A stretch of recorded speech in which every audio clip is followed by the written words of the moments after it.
Good morning, everyone. Good evening, good afternoon, wherever you are, and welcome to this week's Weekly Energy Boost. My name is Elisheva, and I am here with David. Hello.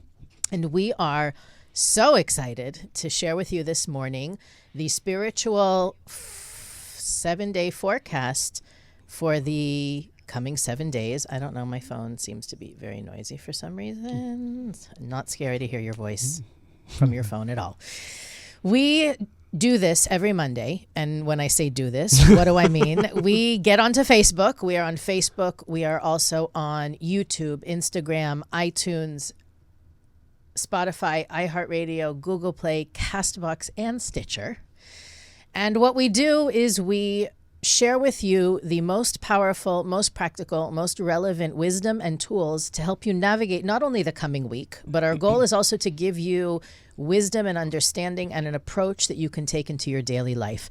We look at the weekly wisdom from the Kabbalists, from the wisdom of Kabbalah, to deliver and to empower our listeners, but most importantly, we love to hear from you. We're watching the feed if you're watching on Facebook Live, we constantly go back and read the comments and answer questions, whether it's on Instagram, Facebook. YouTube also has the comments feature. So let us know what you're going through. You know, we said that we're going to talk about the battle with the ego. That's the prescription this week, but this is something that is going to be permeating, I think, not only this week, but I want to say the next couple weeks, as it's a very Virgo-esque approach and recommendation from the Kabbalists. Yeah. By the way, for some reason, people are trying to watch me live. It's not going through. There's I don't know why. You see me? David, welcome to that's the Kabbalah Center. My live feed's not working. Okay, that's fine. That's the ego as well. That's the battle with the ego. David's feed isn't working. That's the ego in the nutshell. What are we really talking about here today? First of all, hopefully you heard last week's show where we introduced the work of the month of Virgo. And if you didn't, you might want to go back and listen to that, because that really is the setup for the coming 4 weeks, or now it's 3 weeks. The month of Virgo is set up specifically so that we will look inward.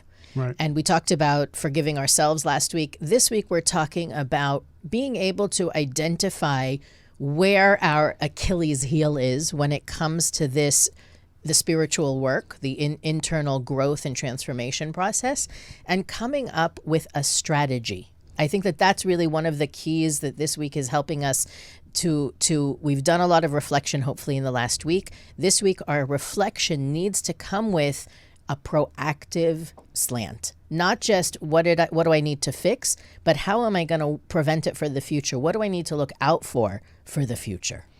Keep telling them what to do. I'm sending my link out to people. Keep telling them. Okay. I have some good content for the people who are going to be on. Okay, so I'll preface, while David is busy fixing his stream, I will preface that, we use this month of Virgo again to plan out the coming year and to let go of the previous year. Yeah.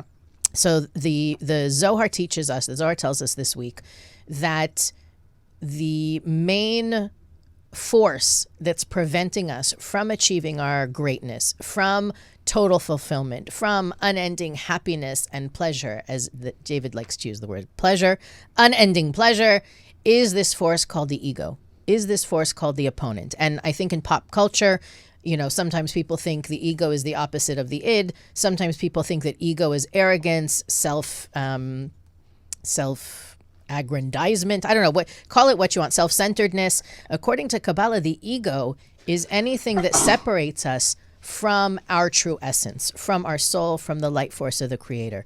So many times, and this is really where the practical work comes in, the universe is set up to make it seem like other people are the problem.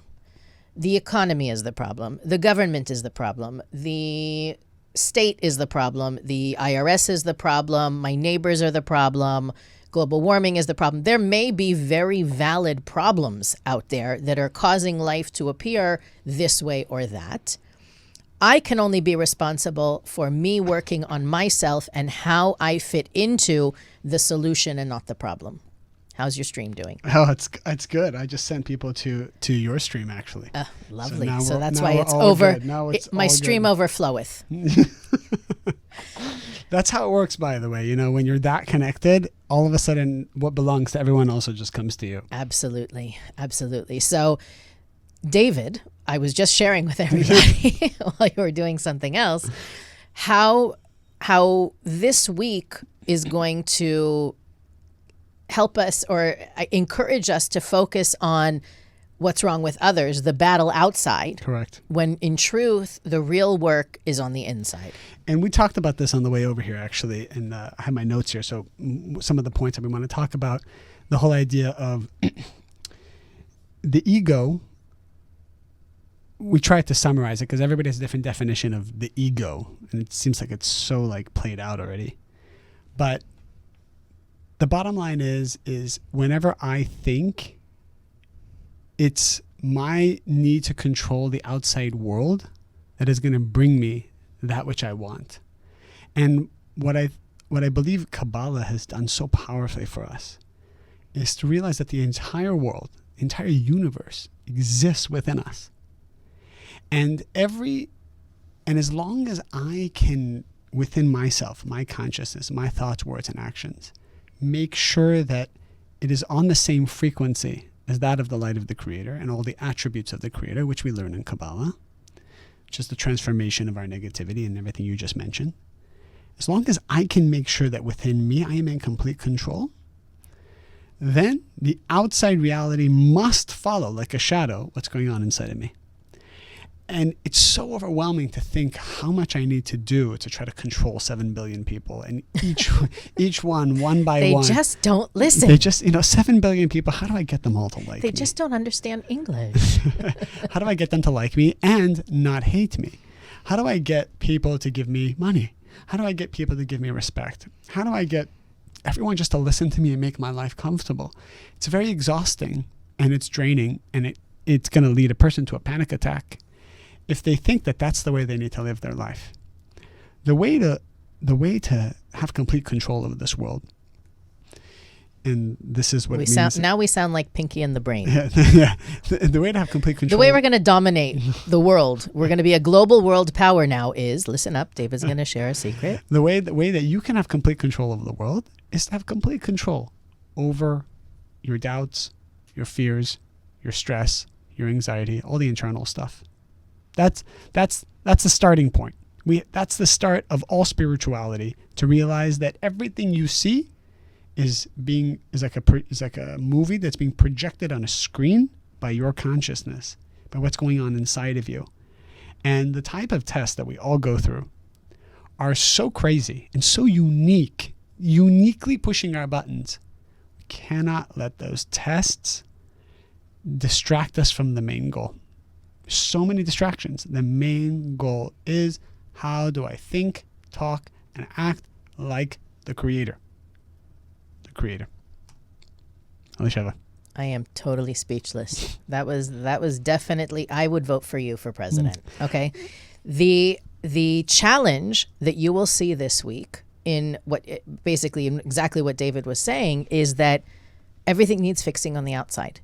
Right. People aren't doing what they're supposed to. Even the example, David's whatever technical issue he was having before, you always use these examples of, something you said a few weeks ago that I keep hearing from different people was so powerful is David shared a few weeks ago that his back was hurting. Yes. And so, he obviously wanted to get it fixed, whatever was going on, but he did this internal look first, inward. What is this trying to show me? What can I learn from this? How is my body, my engine light is on. What under the hood needs flushing, fixing, replacing? And then he was able to go to the doctor. And of course, the doctor was successful in alleviating his issue because he had looked inward first. Right. The same is with this week, that one of the things that happens in this month of Virgo is that every incident where we have the opportunity to be reactive, and in Kabbalah, reactive doesn't mean responsive. It means anytime I have the opportunity to let the situation control me, it's actually a time travel opportunity to an incident in the past that I was reactive. Mm-hmm. I let the situation control me. And now the month of Virgo is coming to give me this gift of repairing whatever negativity I put out there in the form of this time travel. So again, I had a conversation with a student, and she said to me, you remember that situation from 10 years ago? This person is back in my life again, and I don't know what I did wrong. What did I do to deserve this torture? And da, da, da. For me, I had to laugh, and obviously I put myself on mute when I giggled, because it was so clear to me as an audience member in this person's movie that she was being given the opportunity to transform not just what happened 10 years ago. What happened in the past year to her was a variation of what happened 10 years ago. But here came the queen of the problem, who seemed to be causing the problem, to show her, listen, you chose in previous episodes, previous movies, to let this person change how you feel, change how you think, and change how you act, change your words, change your behaviors. You can take back the control. Now, that voice of the ego is the voice that's telling you on the inside, there she is again. What did I do to deserve this? This is wrong. This is not right. This is not the way it's supposed to be. Who does she think she is? She's evil. But, the narrator. The ego is the narrator in the movie. And most of the time, the narration is melodramatic, you putting in cliffhangers so that you'll keep coming back for the next installment and the next installment and the next installment.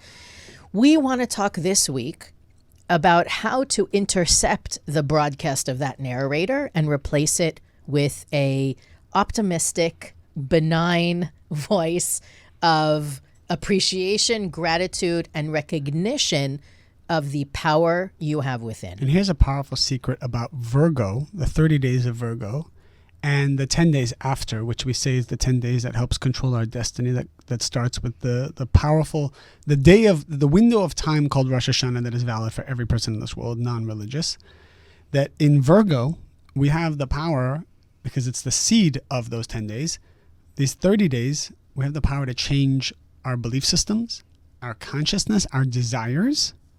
And in those 10 days after, it says that we have more of the power to transform our attributes and our qualities that we exhibit in this world. So, for example, control, which is one of the first topics of the ego, which we're going to talk about, is an attribute. Me micromanaging life, me trying to control the outcome. How can I look good? How can I twist the situation so I come out on top? How can I increase the statistics of me being able to get what I want by manipulating the situation? Or how can we just maintain status quo? I want everybody to be happy. How can I perpetuate people coming back to me for this product, for this need, for this energy? It all comes from fear. So in the 10 days starting in Rosh Hashanah, we have the opportunity to correct those situations when they come up. But in this month of Virgo, we're going deeper to the belief system of what leads me to control. The desires that cause me to control. That's why Virgo is so powerful. That's why if we do the work of Virgo, it will be easy to transform in the 10 days that come after.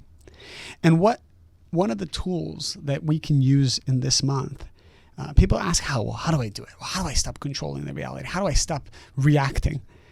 And I think Michael Burke shared something like this maybe over a year ago, and I'm gonna bring it from the teachings of the Zohar, that each one of us has within ourselves this a power.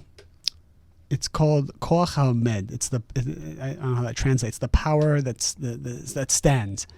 And this is called our inclination. So we all have an inclination inside of us. And this inclination can be inspiring us to do something good or bad. So imagine we have two forces. We have the opponent, the negative side, which everything involving the opponent always leads to darkness and chaos and just... David, pause for 1 second. If you know someone in your life who needs to recognize the light within them. Really. I know that I have people in my life, I'm obviously going to send them the show, that they are so hard on themselves. They focus on only what's wrong and not what's right. They allow the voice in their head to hold them down and keep them prisoner instead of going forward. And if you have someone in your life that does that, tag them, share the right now before David reveals the secrets, share this with them, because you love them and you know that they are capable of so much more. Please pause while I share the link with a few people. Continue. Carry on. So we have these two sides, and the negative side always tries to drag us to what's called the desire to receive the self alone, this dark pit of just thinking about myself, which always ends in chaos. And the positive side, we call the holy side, or the side of the light of the Creator, always will lead a person towards the blessings that the Creator really wants for us, the miracles and blessings and fulfillment. And it's just this feeling of joy that doesn't depend on outside drugs, all right? It's a feeling of blessing after blessing. And these two sides are always pulling at us. In the middle is our inclination, and this inclination can go either way. And based on the past, however we have used this inclination, if we've used it to in a reactive way, in a way of from fear, and I control people and whatever it is, this inclination will come back again in this month, and you will see some sadness come up, and you will see some scary things come up, and you will see some hurt come up. So the inclination is coming up again, bent towards these fearful things and these sad things or these scary things or these lustful things. What is the secret? The secret is not to freak out about it. Usually when we feel this sadness, this fear, this pain, we try to control the situation by escaping it, looking for some form of pleasure to get us to not have to feel the pain. What we should do is to accept it. Say, I accept you. Sadness, I accept you. Fear, I accept you. I'm afraid of my future. I don't know what's going to happen. I'm getting older. I don't know what's going to happen. I don't know what I'm going to do about my career. I'm stuck. I'm going to be stuck forever now. Accept that. Accept it is the first step of correcting anything in this month. And the best way to combat control, how do you overcome this need to control, which always limits us, is to accept the painful situation and say, I'm not going to control it now. By accepting it, you're actually controlling it. By accepting it, you're actually allowing the healing and the light of the Creator to come into the situation and guide you to the next step. Step 2, this is what I do. This is what I try to do on a daily basis. After I try to accept this ugly, painful feeling or thought that comes to me, I say, okay, I have certainty that the Creator will gradually guide me towards what to do. I don't need to know now what to do, because that's why people control, because they're afraid. They don't know what to do. They don't know what they need to do next week or tomorrow or how to solve a situation, so they start freaking out. You got to tell yourself, I have certainty. One by one, gradually, I will be told and shown what to do. And then, be patient. It's amazing how it works. We are all so scared, and we're trying to control our tomorrow. It's not necessary. We're working way too hard.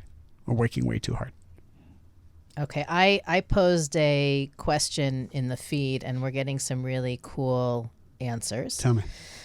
I asked, what aspects of the ego do you need a strategy for? Okay.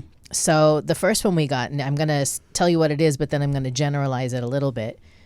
Dealing with family when I know I'm right. So I'm going to cut out the dealing with family part because I think it's a lot more universal than that. Okay. What do you do when you know you're right in a situation? And I'm italicizing when I know I'm right. Okay. Putting it in quotes. How do you mitigate the ego or bring the light in when I'm right?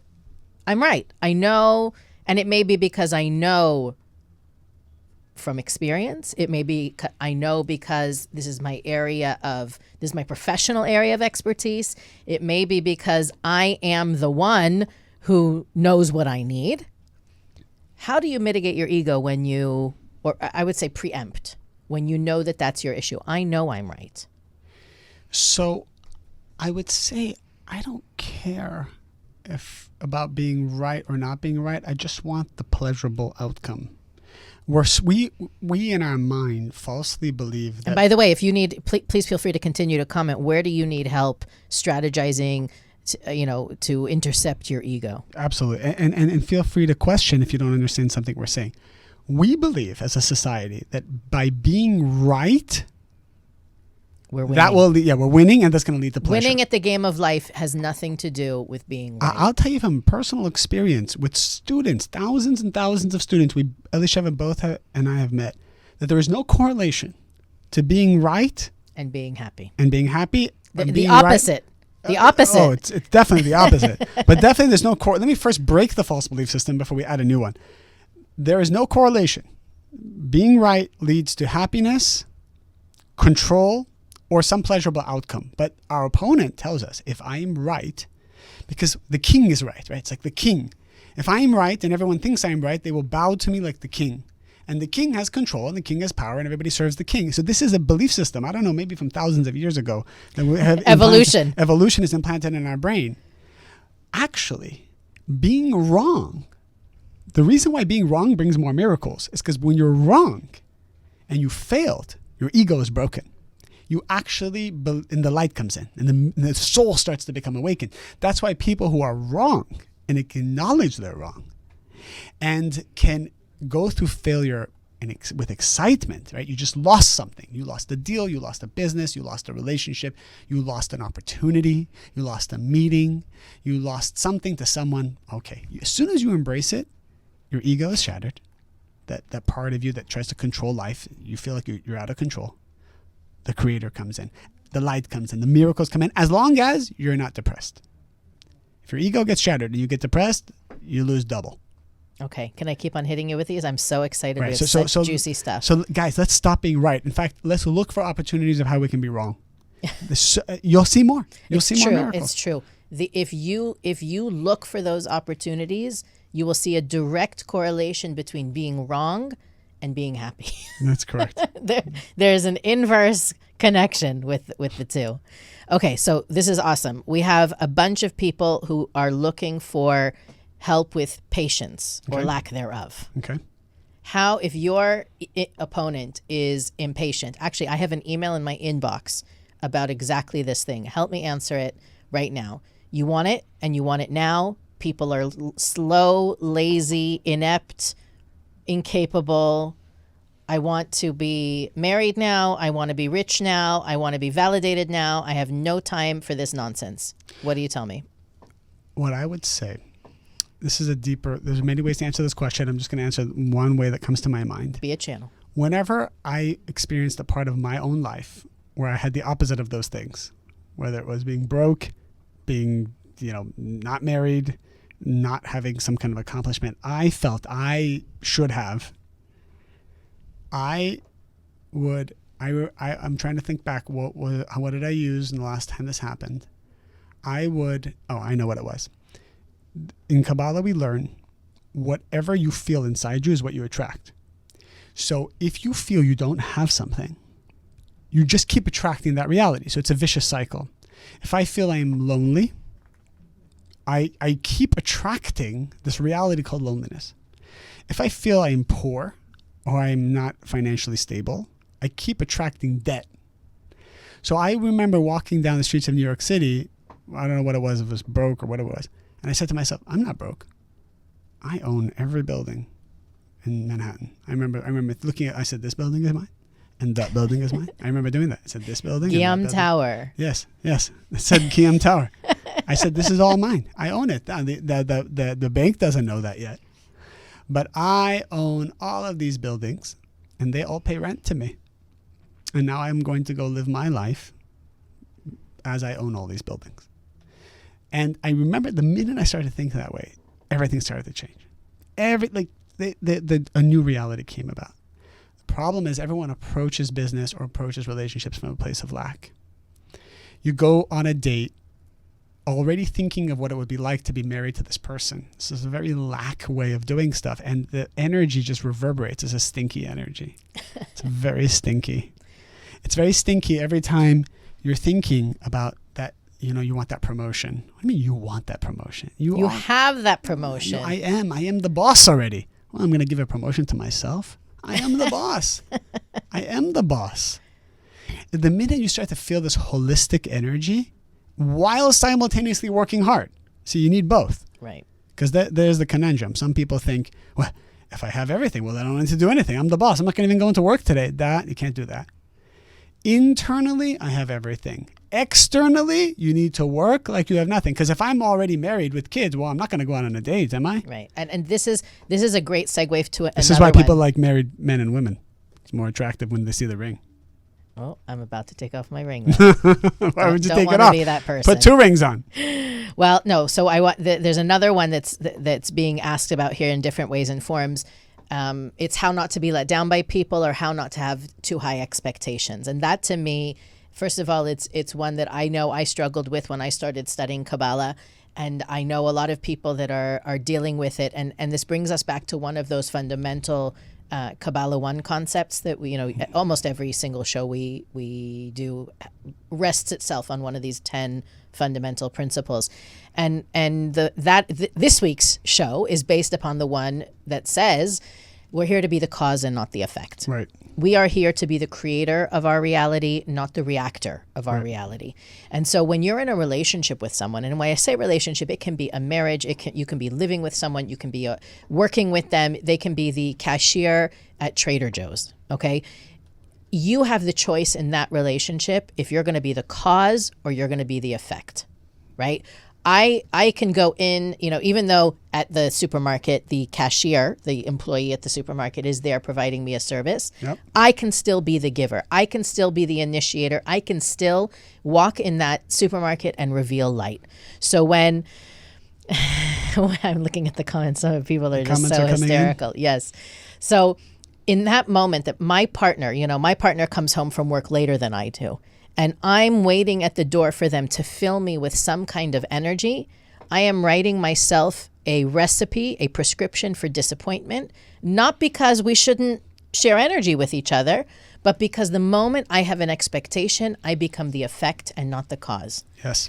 If I do have an expectation, and this, again, it applies, it can be your relationship with the bank teller, right? Mm-hmm. You go to deposit a check. How can I be a giver and not a taker of the money or whatever it is? Be prepared to share what you expect. Meaning, you want good customer service? Be a good customer. You want love and respect from your partner? You interrupt them from giving you love to give them love. You be the sunshine and not the earth. The earth is the one receiving the light. Right. You be the sunshine. And what ends up happening, like David was saying before, the being wrong and being happy go together. Giving and feeling fulfilled also go together. Not being the cause and being happy also go together. So if there is a situation in which you feel disappointed or you're not getting what you need, in that situation, the preempt of the ego is to see, how can I be the giver? How can I be the cause? How can I give that which I feel I'm lacking? Lack is such an enemy. The juxtaposition of having desire while simultaneously knowing that my desire is already fulfilled. These two forces at the same time are what drive a person forward towards blessings. There's nothing more attractive, and nobody wants to hang out with people who lack. Right. Think about it. Do you when you go to a networking event, do you want to I go to networking events all the time. Imagine if you're at a networking event. Do you want to network with a person who has lack? No, it's like we gravitate towards those who have, and we grow away from people who lack, because this is an energy vibration. Well, you want to talk about it in a social environment. You want to be around somebody who's radiant, who's emanating, who is giving, right? That's right. You look for energy. So it's the same kind of thing. And if you're at a networking event, you're looking for somebody who has what you're looking for. That's right. Okay. So, I have more.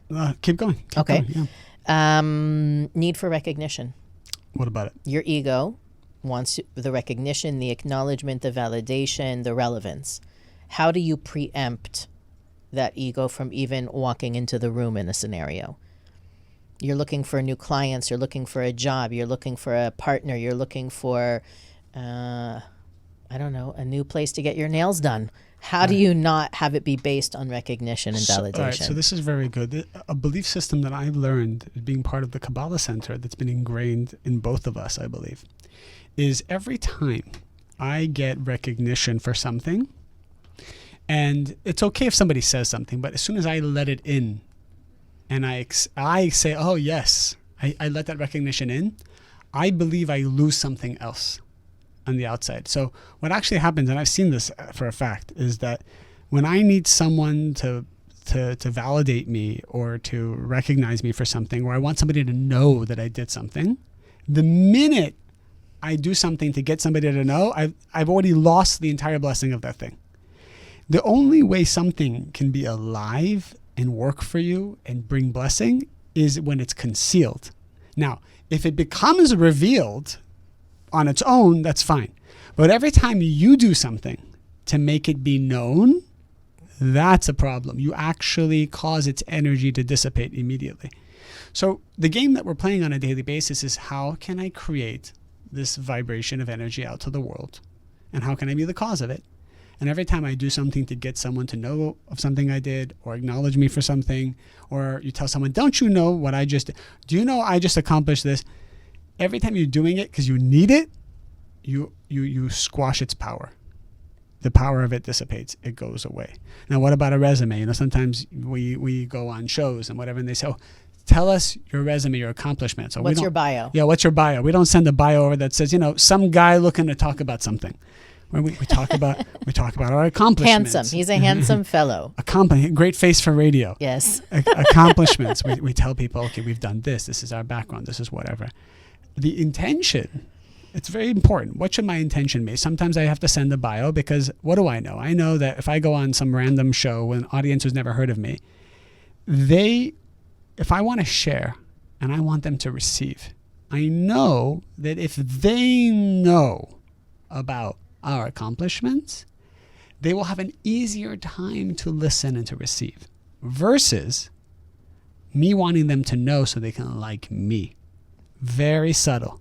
It's always about the intention. Send your bio because you want your audience to be able to be a vessel to hear what you have to say, and so you can share, not because you need it to validate you because you feel empty inside. Right. And by the way, we're getting all different kinds of questions piggybacking on the topics that we're covering.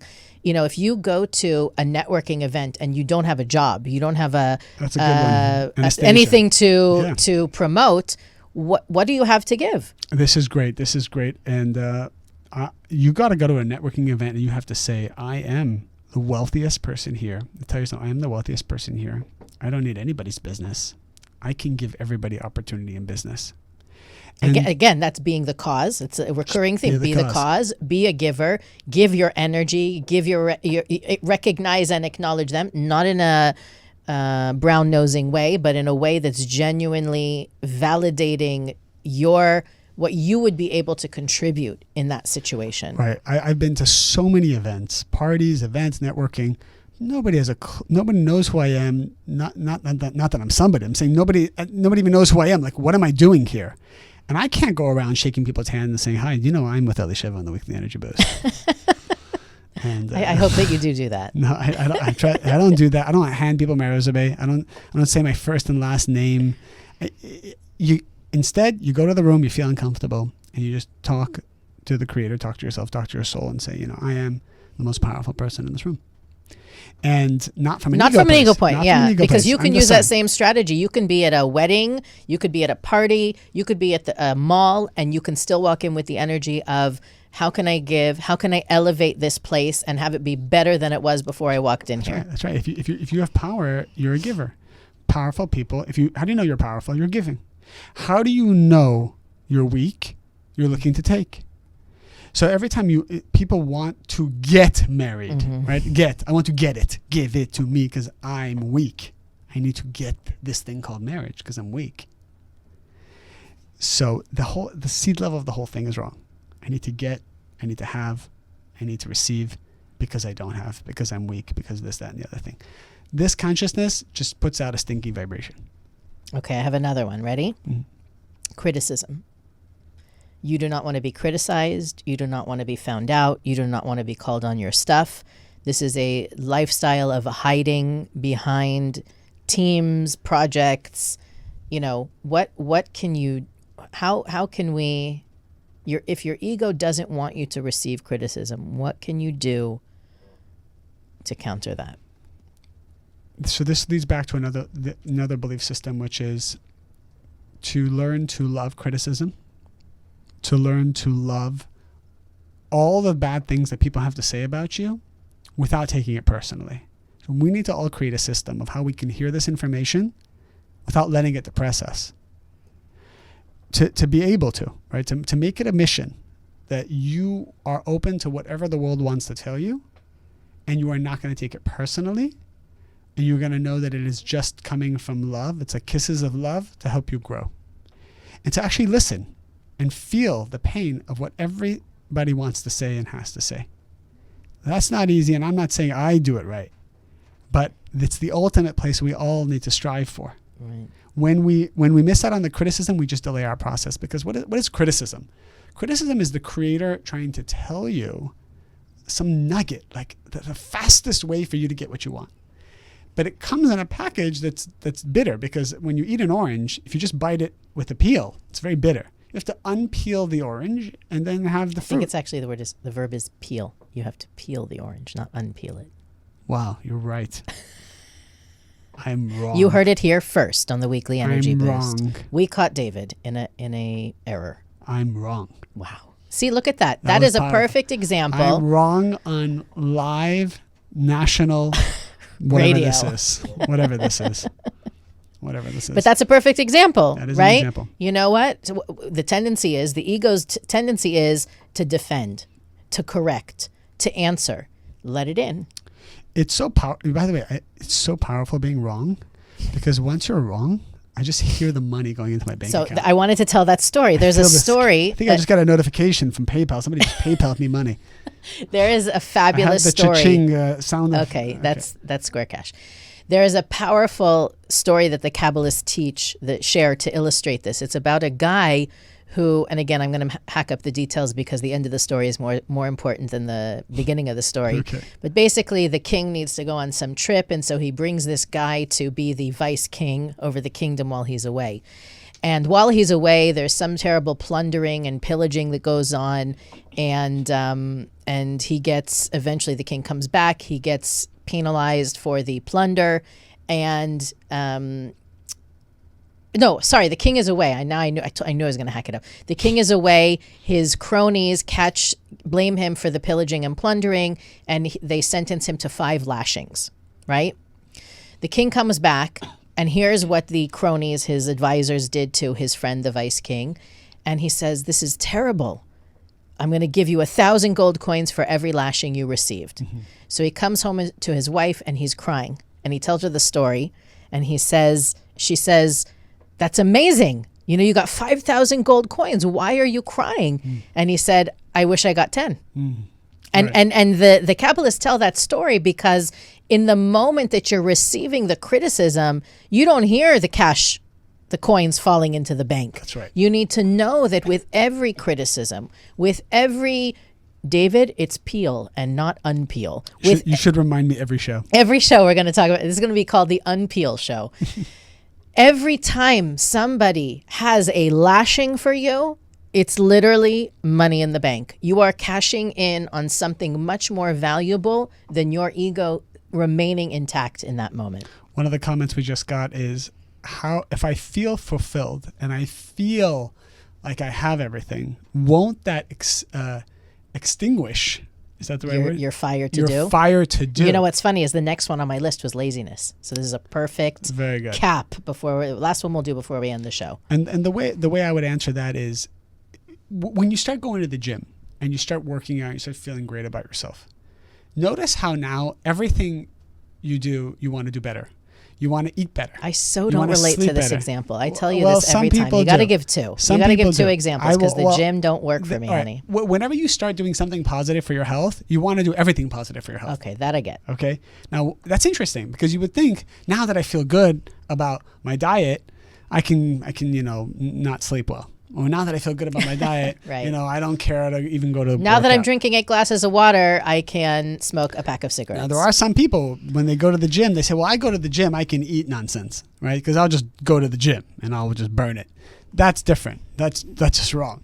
But every time we're doing one thing that's positive, that's fulfilling, and we have this consciousness that I'm great, what it does is it fosters more desires. It opens up more desires, because something very powerful Kabbalistically, this is deep Kabbalah wisdom, that the Creator created the souls, meaning the light, which is the fulfillment, the light of the Creator, which is the fulfillment, created the desire to receive that fulfillment. Let's think about that for a moment.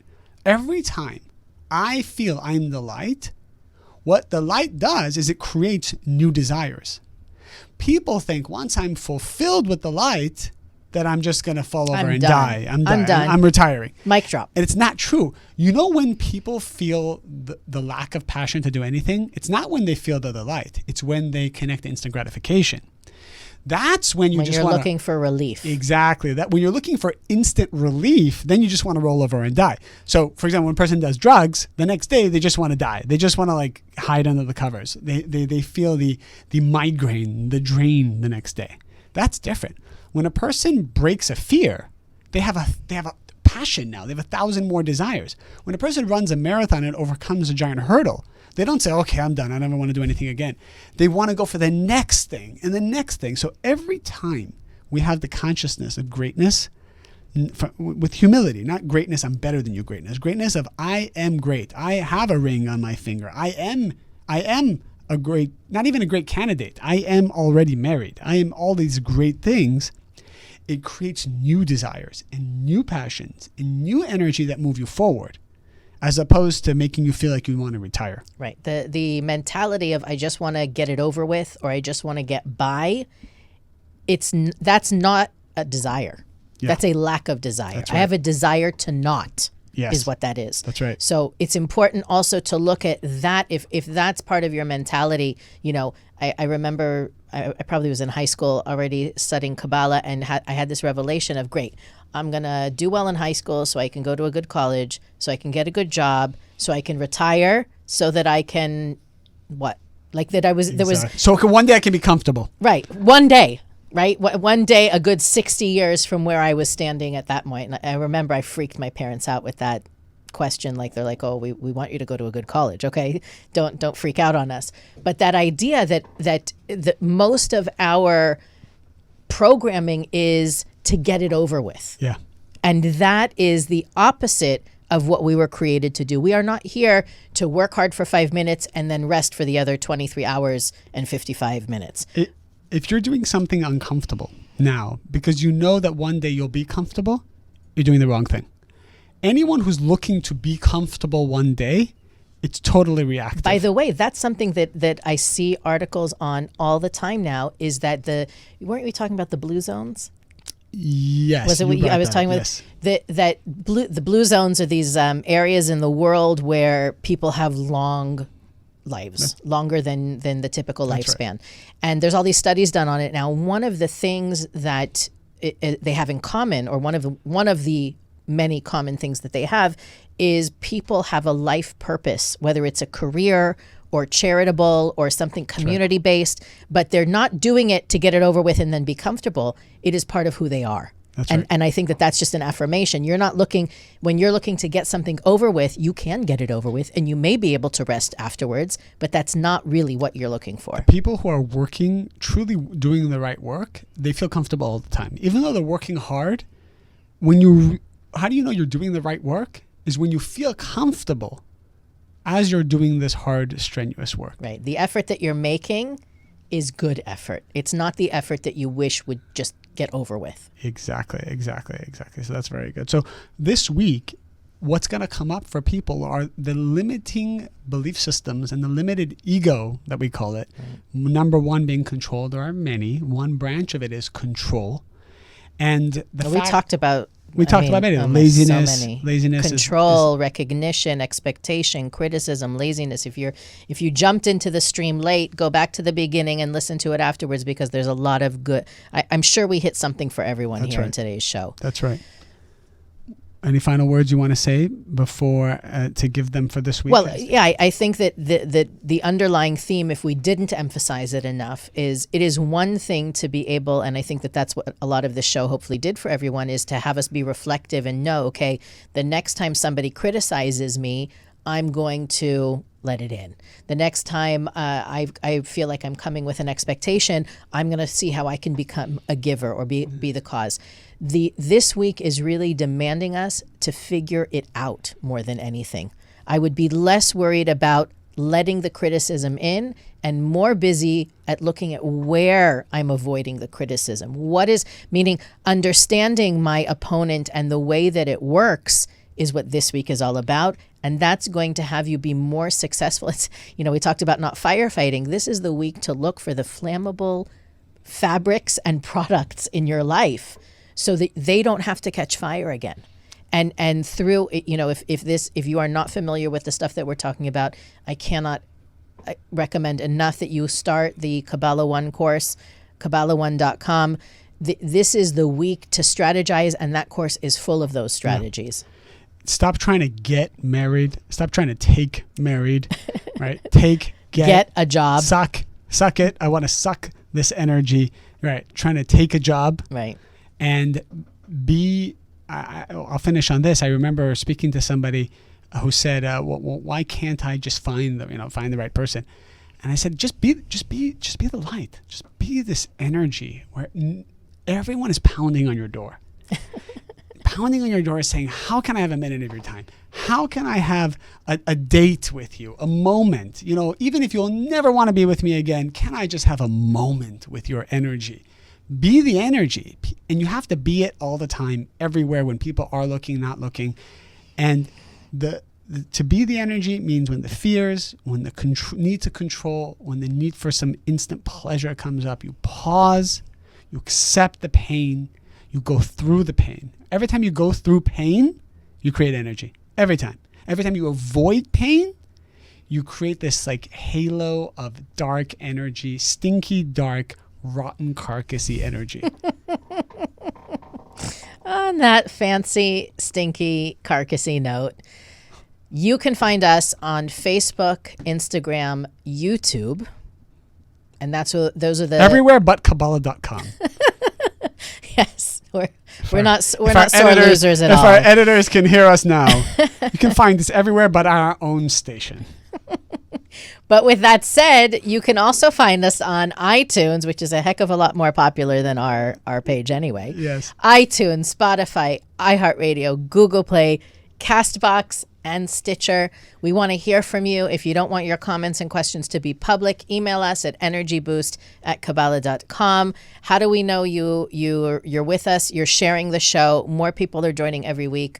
Thank you guys for being a part, and we will see you next Monday on the Weekly Energy Boost.